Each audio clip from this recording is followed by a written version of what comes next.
ప్రియమైన 10వ తరగతి విద్యార్థులకు మీరమ్మ హిందీ విద్యాలయంకు సాదర స్వాగతం. డే 16లో భాగంగా ఎంతో ప్రాముఖ్యమైనటువంటి నిబంధ పర్యావరణ और प्रदूषण ఇది ఎగ్జామ్స్లో ఎక్కువగా వస్తూ ఉంటుంది. సో దీన్ని మనం బాగా నేర్చుకుందాం. आज का पाठ्यांश है पर्यावरण और प्रदूषण. पर्यावरण माने क्या है? वातावरण.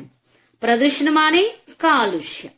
అంటే వాతావరణము అది ఏ విధంగా కలుషితం అవుతుంది, ఎలా కాలుష్యం వాతావరణం కాలుష్యం అనేది ఎన్ని రకాలుగా ఉంటుంది అన్నది మన యొక్క నిబంధన. प्रस्तावना. मानव अपने जीवन को स्वस्थ और सुखपूर्ण बिताना चाहता है. మరి మానవుడు తన యొక్క జీవితాన్ని ఆరోగ్యవంతంగా అదే విధంగా మరి సుఖంగా గడపాలని అనుకుంటాడు. ప్రతి ఒక్కరు అలాగే కదా కోరుకుంటారు, ఆరోగ్యంగా ఉండాలి, సుఖ సంతోషాలతో ఉండాలి అని. उसके लिए पर्यावरण को प्रदूषण से बचा रखना आवश्यक है. మరి మానవుడు తన జీవితం ఆరోగ్యవంతంగా సుఖ సంతోషాలతో ఉండాలని కోరుకున్నాడు. కరెక్టే, విషయం చాలా బాగుంది, మంచి కోరికే. కానీ దానికోసం మనం ఏం చేయాలంట? పర్యావరణకు మరి వాతావరణాన్ని, మన చుట్టూ ఆవరింపబడి ఉన్నటువంటి ఈ యొక్క వాతావరణాన్ని ప్రదూషణ సే బచా రఖనా ఆవశ్యక హై. మరి కాలుష్యము నుండి రక్షించుకోవటం అనేది చాలా అత్యవసరము కదా. ఇది చాలా ఇంపార్టెంట్. మన యొక్క జీవితం ఆరోగ్యవంతంగా ఉండటం, సుఖ సంతోషాలతో ఉండటం అనేది ఎంత మంచిదని మనం కోరుకుంటామో, ఈ మంచంతా జరగాలి అంటే మనం ఒక పని చేయాలి. ఏంటది అంటే మన చుట్టూ ఉన్నటువంటి వాతావరణాన్ని కలుషితం కాకుండా రక్షించుకోవాల్సినటువంటి అవసరము, ఆవశ్యకత మనకి ఎంతైనా ఉంది. परिभाषा देखिए. पर्यावरण शब्द परि और आवरण शब्दों का मेल है. మరి ఈ పర్యావరణం అనేటువంటి పదము పరి అలాగే ఆవరణము అనేటువంటి రెండు పదాల కలయిక వల్ల ఏర్పడింది. హమారే చారో ఓర్ జో ప్రకృతి హై ఉసే పర్యావరణ कहते हैं.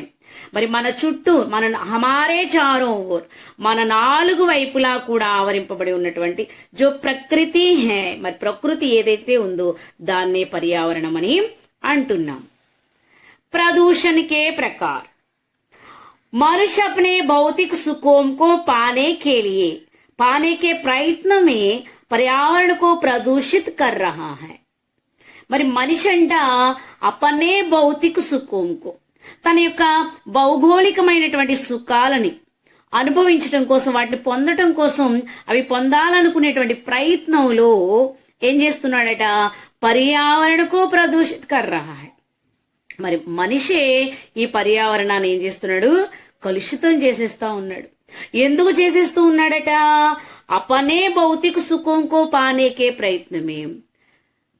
ఈ భౌగోళికమైనటువంటి సుఖాలు ప్రతిదీ ఫాస్ట్ గా అయిపోవాలి, తొందరగా అయిపోవాలి, చాలా ఈజీ అయిపోవాలి. ఏ పని మనం టైం అసలు వెయిట్ చేసే ప్రసక్తే లేదు దేనికి కూడా. ఒక మిషన్ లాగా టప్పటప్పడ అన్నీ అయిపోవాలి. సో ఇలా అయిపోవాలి తనకి. అలా అయిపోవాలన్న ప్రయత్నంలో తను ఏం చేస్తున్నాడట?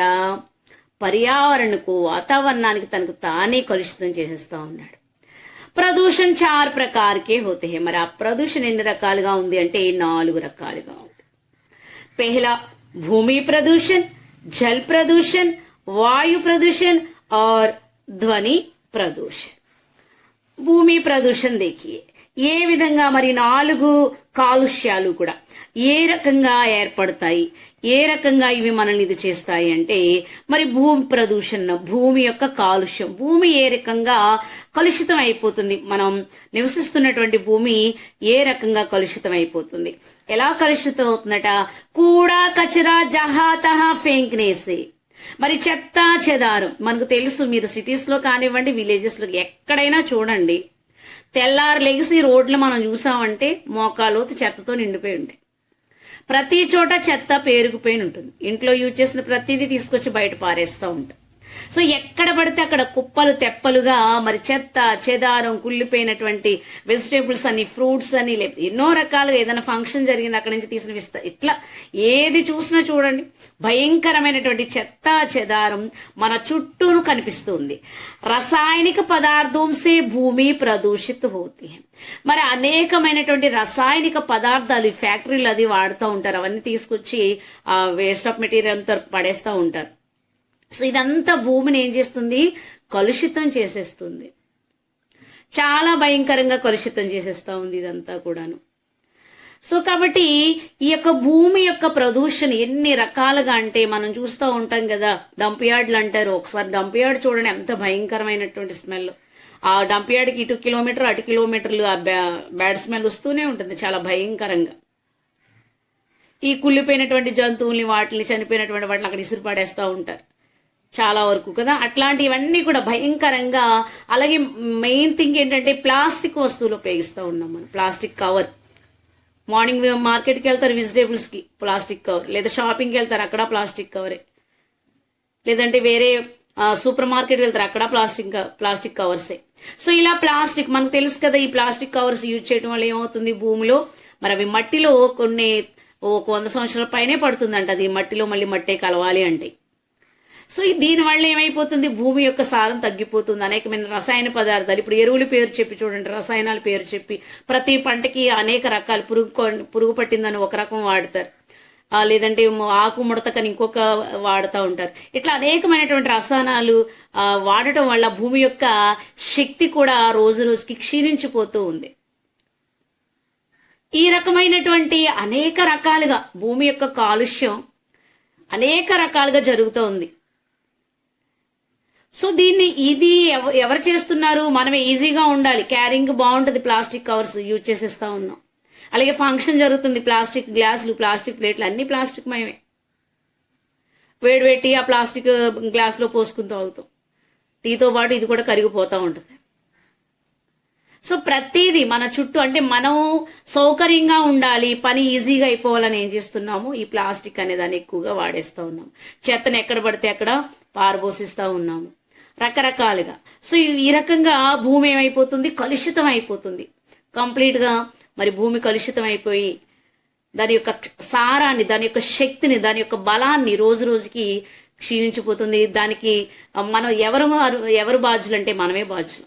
భూమి యొక్క మనం ఏ భూమి మీద అయితే పుట్టిన దగ్గర నుంచి మరలా గిట్టి అందులో కలిసిపోయే వరకు మనం జీవిస్తాము, ఆ భూమిని మనల్ని కాసి మోసేటువంటి భూమాతను మనం ఏం చేస్తున్నాం, మనంతటా మనమే కలుషితం చేసేస్తున్నాము. చూడండి ఎర్త్ పొల్యూషన్ అనేది ఏ రకంగా ఉంటుందో. మనం డైలీ యూజ్ చేస్తున్నటువంటి plastic covers, waste of material అంతా కూడా చూడండి ఈ డంప్ యార్డ్స్ లో విపరీతంగా, దీనివల్ల ఎంత పచ్చని పంటలు పండేటువంటి ఈ నేల మొత్తం కూడా ఎలా పొల్యూషన్ అయిపోతుందో.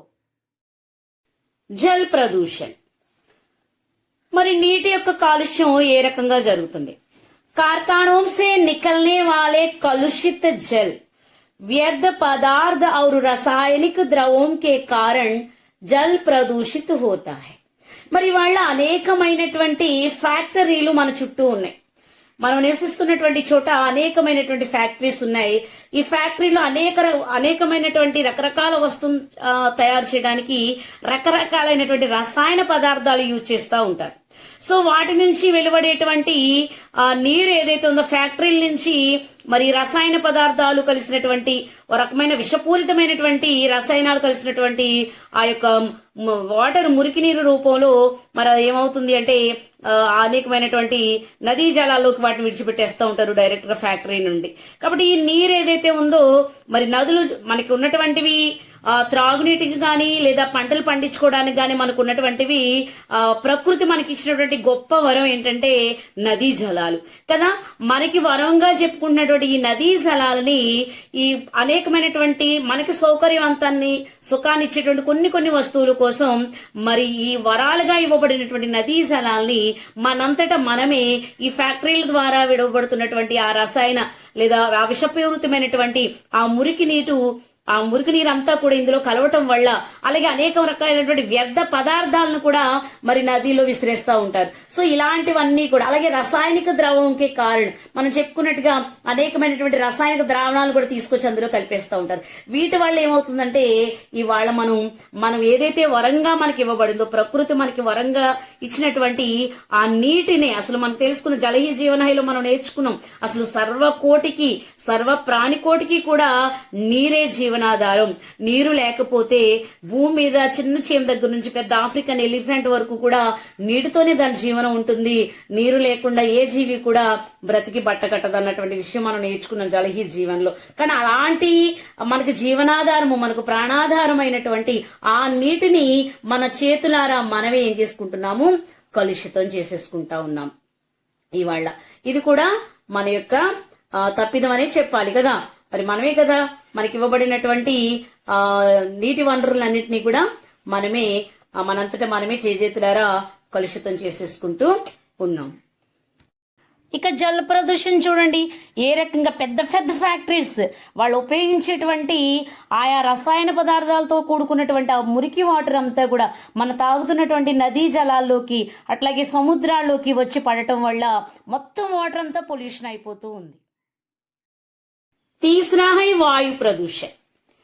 వాయు ప్రదూషణ మనం ఏదైతే ప్రాణాధారమైనటువంటి మరి గాలిని మనం పీల్చుకుంటూ ఉన్నామో, ఆక్సిజన్ ని మనం పీల్చుకుంటూ ఉన్నాము, మరి మనకు ప్రాణాధారమైనటువంటి వాయువు కూడా మన వల్లనే కలుషితం అయిపోతూ ఉంది. रेल गाड़ियां, बसें, जलयान, विमान, अंतरिक्षयान आदि लगातार धुआं उगलते हैं. इनसे वायु प्रदूषण होता है. ఇవాళ చూడండి, బొగ్గుల ద్వారా నడిచేటువంటి ట్రైన్స్ కానివ్వండి, అలాగే పెట్రోల్ డీజిల్ ద్వారా నడిచేటువంటి బస్సులు కానివ్వండి, అలా అనేకమైనటువంటి జలయానాలు, మరి షిప్స్ చాలా ఉంటాయి కదా సముద్రంలో గాని లేదంటే నదుల్లో గాని వెళ్లేటువంటి బోట్స్ అని, లేదంటే చిన్న చిన్న ఓడలని, పెద్ద ఓడలు, ఇలా చాలా ఉంటాయి కదా. సో ఇలా జలయానం అంటే అన్ని వచ్చేస్తాయి మనకి. ఇవాళ పంటి అంటారు, గోదావరి నదిలో దాటిస్తా ఉంటారు జనాల్ని యువతల నుంచి అవతలకి, అవి కానీ, లేదా చేపల వేటకు వెళ్లేటువంటి పడవలు కానివ్వండి, లేదంటే పెద్ద పెద్ద దేశాల మధ్య వ్యాపారం చేసేటువంటి పెద్ద పెద్ద షిప్స్, ఆ ఓడలు కానివ్వండి, ఇవన్నీ కూడా పొగను విడిచిపెడుతూ ఉంటాయి. ఇవన్నీ నడవాలంటే వాడేటువంటి ఇంధనం, వాళ్ళు ఉపయోగిస్తున్నటువంటి ఇంధనం వల్ల ఒక రకమైనటువంటి పొగ భయంకరంగా బయటకు వచ్చేస్తూ ఉంటుంది. అలాగే ఆకాశంలో వెళ్తున్నటువంటి విమానాలు, ఫ్లైట్స్ ఎన్ని ఉన్నాయి మనకి, విమానాలు, హెలికాప్టర్స్, రాకెట్స్, ఇలా అన్ని ఉన్నాయి కదా. సో అంతరిక్షయాన్ని, మరి అనేకమైనటువంటి ఉపగ్రహాలు విడిచిపెడుతూ ఉన్నారు. ఇవన్నిటి కూడా లగాతార్ దువా ఉగల్తే హే, మరి అసలు ఆగకుండా అవి ప్రయాణిస్తున్నంతసేపు కూడా భయంకరమైనటువంటి పొగని విడిచిపెడతా ఉంటాయి. చాలా దట్టమైనటువంటి పొగ బయటకు వచ్చేస్తా ఉంటుంది. సో దీనివల్ల ఏమవుతుంది అంటే మనకు ప్రాణాధారమైనటువంటి వాయువు కూడా కలుషితం అయిపోతూ ఉంది. అంటే ఇవాళ మన సౌకర్యార్థం, మన సుఖం కోసం ముందుగా చెప్పబడినట్లుగా దానికోసం మనం ఏం చేస్తున్నాము అంటే, మనం సౌకర్యవంతమైనటువంటి జీవనాన్ని జీవిస్తున్నాము అనుకుంటూ, అలా జీవించాలి అని అనుకుంటూ మన చేతులారా మనమే ప్రాణాధారమైనటువంటి వాయువుని కూడా కలుషితం చేసేసుకుంటున్నాం. సో ఈ రకంగా మనం అలాగే అనేకమైనటువంటి ఫ్యాక్టరీస్ ఇవాళ, మరి ఫ్యాక్టరీలో చూడండి, అనేక రకాలైన ఫ్యాక్టరీలు, అనేక వస్తువులు తయారు చేసే ఫ్యాక్టరీలు కూడా మరి పెద్ద పెద్ద గొట్టాలు ఉంటాయి, పొగ గొట్టాలు, అవన్నీ కూడా పెద్ద పెద్ద చాలా హెవీగా వదులుతూ ఉంటాయి పొగను, అవన్నీ కూడా. సో ఇదంతా ఏమవుతుంది, ఈ పొగంతా ఏమవుతుంది అంటే మనం ఏదైతే ప్రాణాధారమైనటువంటి ఆక్సిజన్ పీల్చుకుంటాం అందులో కలిసిపోవటం. అట్లాగే ఇవాళ మరి అంతరిక్షంలో ఉన్నటువంటి యొక్క పొర కూడా మరి తూట్లు పడిపోయిందని చెప్పుకుంటా ఉంటాం. ఓజోన్ పొరకి చిల్లులు పడ్డాయి, అందుకింత ఇవాళ ఎండలు విపరీతంగా డైరెక్ట్ గా సన్ రైజెస్ మన మీద పడిపోతున్నాయి. దానికి కారణం ఏంటంటే ఇది అని చెప్పుకుంటూ ఉంటాం. సో ఇవన్నీ ఎందుకు ఇలా జరుగుతున్నాయి అంటే, మానవుడు తన సౌకర్యార్థం ఏదో సాధించాలి, ఏదో పొందుకోవాలి, ఏదో తెచ్చుకోవాలనే ఉద్దేశంతో తానంతట తానే తన చేతులారా ఈ రకంగా కాలుష్యాన్ని చేసేస్తా ఉన్నాడు తనకు తెలియకుండానే. సో ఈ విధంగా వాయు ప్రదూషణ అనేది ఏర్పడటం అనేది జరుగుతుంది. ఇక వాయు ప్రదూషణ చూడండి ఎంత భయంకరంగా ఉంది. ఇదిగో దట్టమైనటువంటి పొగ. ఒక రకంగా మనం చూస్తే అమ్మో ఆకాశంలో దట్టంగా మేఘాలు పట్టాయేమో, మబ్బులు వస్తున్నాయేమో, మబ్బులు పట్టాయేమో అనుకుంటున్నాం. కానీ ఈ దట్టమైనటువంటి పొగ మన యొక్క వాయువుని పొల్యూషన్ చేసేస్తా ఉంది. ఇక ధ్వని ప్రదూషణ చూడండి, భయంకరమైనటువంటి ఆ సౌండ్స్ చేసుకుంటూ వెళ్తున్నటువంటి ఆకాశ హార్మాన్యాలు కానివ్వండి, అలాగే నేల మీద వెళ్ళేటువంటి మోటార్ బైక్స్ కానివ్వండి, మనం ఉపయోగిస్తున్నటువంటి భయంకరమైన సౌండ్ బాక్సెస్, ఇవన్నీ కూడాను మరి ధ్వని కాలుష్యాన్ని కలుగజేస్తూ ఉన్నాయి. और चौथा ध्वनि प्रदूषण. ధ్వని మన సౌండ్ ఏ విధంగా కలుషితం అవుతా ఉంది. रेलगाड़ियां, बसें, जलयान, विमान, कारखाने आदि की भीषण ध्वनियों से ध्वनि प्रदूषण होता है. మరి వాళ్ళ రకరకాలైనటువంటి ధ్వనులు మనం వింటూ ఉన్నాం. అంటే మనం కేవలం ఇన్ని డెసిబల్స్ వరకు మాత్రమే మనకి వినడానికి అవకాశం ఉంటుంది. దానికి మించి విన్నాం అనుకోండి, మన యొక్క వినికిడి శక్తిని కోల్పోయేటువంటి అవకాశం ఎక్కువగా ఉంటుంది కదా. సో అయితే మనం చూస్తున్న ట్రైన్స్ వెళ్తున్నప్పుడు కానీ, లేదా బస్సులు కానీ, అలాగే మరి సముద్రంలోను నదుల్లోను వెళ్లేటువంటి చిన్న చిన్న ఓడలు కానీ, పెద్ద ఓడలు కానీ, ఏవైనా కూడా, అలాగే విమానాలు, అలా అది ఆకాశంలో వెళ్తున్నటువంటి అనేక రకాలైనటువంటి విమానాలు, అలాగే ఫ్యాక్టరీల నుంచి భయంకరమైనటువంటి ధ్వనులు వస్తూ ఉంటాయి. చాలా భీకరంగా వస్తూ ఉంటాయి ధ్వనులు. ఆ ధ్వనుల ద్వారా కూడా ఏమవుతుంది అంటే ఆ యొక్క వినికిడి శక్తి, మన యొక్క వినికిడి శక్తిని కోల్పోతూ ఉన్నాం. ఈ ధ్వనిలో ఉండేటువంటి అనేక తరంగాలు ఉంటాయి కదా, ఆ యొక్క ఇవన్నీ కూడా ఏమవుతున్నాయి, కలుషితం అయిపోతూ ఉన్నాయి. ఇన్ ప్రదూషణం సే పర్యావరణ అసంతులిత హోతా హై. మరి ఇన్ని రకాలైనటువంటి కాలుష్యాల వల్ల వాతావరణంలో ఏమవుతుంది, అసంతులితం అనేది ఏర్పడుతూ ఉంది, అసమానత అనేది ఏర్పడుతూ ఉంది. ఇసే మౌసం సమయ పర్ నహీ ఆతా. దీనివల్ల ఏం జరుగుతుందంటే ఋతువులు సమయానికి రావు. అంటే వర్షాలు పడాల్సిన సమయంలో ఆ వర్షాలు పడవు. అలాగే ఎండల టైంలో భయంకరంగా ఎండలు కాసేయటం, లేదా వర్షాల టైంలో అతివృష్టి అనావృష్టి కలగటం, ఇవన్నీ కూడా ఇంకా వర్ష నియమిత రూపసే నహీ హోతి. నియమిత రూపసే నహీ హోతి అంటే సరిగా రావట్లేదంటే ఏంటి, అయితే అతివృష్టి అవుతుంది లేదా అనావృష్టి అవుతుంది. సో ఈ విధంగా మనకి ఈ 4 కాలుష్యాలు కూడా మనని చాలా మరి మనకి ఆయాసాన్ని మిగులుస్తున్నాయని చెప్పాలి. మరి ఏ విధంగా మన బాధ్యత ఏంటి, ఈ కాలుష్యాన్ని ఏ విధంగా మనం ఆపగలము అంటే ప్రదూషణకో రోక్నేకే ఉపాయ్. మరి కలుషితాన్ని, ఈ కాలుష్యాలన్నిటినీ కూడా ఆపాలి అంటే మనకు ఉపాయం కావాలి కదా. ఫస్ట్ ఉన్నటువంటి ఉపాయం ఏంటంటే పేడ పౌధంకో అధిక లగానా చాహియే. వీటన్నిటికీ బెస్ట్ ఎగ్జాంపుల్ ఏంటంటే చెట్లని, మొక్కల్ని అధికంగా పెంచాలి. బెస్ట్ ఆప్షన్ దేనికైనా ఏంటంటే అదే ఉంది, మొక్కలు నాటటం. గందగి నా ఫైలాయే. మరి ఎక్కడ పడితే అక్కడ, ఎలా పడితే అలాగా మనం మురికి చేయకూడదు. మనం భూమిని గాని, నీళ్లను గాని, దేన్ని కూడా ఇది చేయకూడదు. ఆస్పాస్ కి నాలియంకో సాఫ్ రగే. మన చుట్టూ ఉన్నటువంటి డ్రైనేజ్ కాలువలు ఏవైతే ఉన్నాయో వాటన్నిటినీ కూడా మనం ఏం చేయాలి, శుభ్రంగా ఉంచుకోవాలి. జంగల్కే రిక్ష నా కాటే. మరి అడవిలో ఉన్నటువంటి చెట్లను నరకకూడదు. కార్ఖానంకో జనావాసే దూర్ రకే. మరి ఫ్యాక్టరీలు ఏవైతే ఉన్నాయో ఊరికి దూరంగా, ఎక్కడో పొలాల్లో దూరంగా ఉంచాలి, జనావాసాలకు దగ్గరగా ఉండకూడదు. ఫ్యాక్టరీలు ఎప్పుడు కూడా, ఫ్యాక్టరీస్ అన్ని కూడా దూరంగా ఉండాలి. ఉపసంహార ముగింపు. ప్రకృతి ఈశ్వరికి అమూల్య దేనే. మరి ప్రకృతి అనేది భగవంతుడు ఇచ్చినటువంటి అమూల్యమైనటువంటి సొత్తు, మనకి అమూల్యమైన గొప్ప వరం అది. హమారా కర్తవ్య హై. మన బాధ్యత ఏంటంటే కి పర్యావరణకో ప్రదూషిత హోనేసే బచాయి. మరి వాతావరణాన్ని కలుషితం కాకుండా, దాని కాలుష్యాన్ని నుండి రక్షించాలి. ఇస్లియే హర్ సాల్ జూన్ 5 పర్యావరణ దివస్ కే రూప్ మే మనాయా జాతా హై. ఇందుకోసం ప్రతి సంవత్సరం కూడా జూన్ 5వ తారీఖున మరి అంతర్జాతీయ పర్యావరణ దినోత్సవాన్ని మనం జరుపుకుంటూ ఉన్నాం అనమాట. ఈ విధంగా మనం ఏం చేయాలి, కాలుష్యాల నుండి, ఈ 4 రకాలైనటువంటి కాలుష్యాల నుండి మనల్ని మనం కాపాడుకోవాలి. ఎక్కువగా చేయాల్సింది ఏంటంటే సాధ్యమైనంత మట్టికి మొక్కలు నాటాలి. ప్రతి దానికి కూడా మొక్కలే. మనకి మంచి ఆక్సిజన్ కావాలి, మన చుట్టూ 4 మొక్కలు వేసుకుందాం. మనకి మంచిగా వర్షాలు పడాలి, మన ఇంటి చుట్టూ 4 మొక్కలు వేసుకుందాం. ప్రతి చోట, మనం ఉన్న చోట, ఎక్కడో వేయాలని అవసరం లేదు, మన ఇంటి చుట్టూ మనకి ఎంత వీలైతే అంతగా చిన్న మొక్కలు వీలైతే చిన్న మొక్కలు పెంచుకుందాం. లేదు మంచిగా స్థలం ఉందంటే మంచి పెద్ద పెద్ద మొక్కలు, చెట్లను పెంచుకుందాం. ఇట్లా మనం చేయటం వల్ల ఏమవుతుంది అంటే మనం చాలా వరకు, అంటే గుడ్డి కన్నా మెల్ల బెటర్ అంటారు కదా, ఆ రకంగా కాస్తలో కాస్తంత మనం వాతావరణాన్ని బాగు చేసుకున్నటువంటి వాళ్ళం అవుతాం. ధన్యవాదాలు.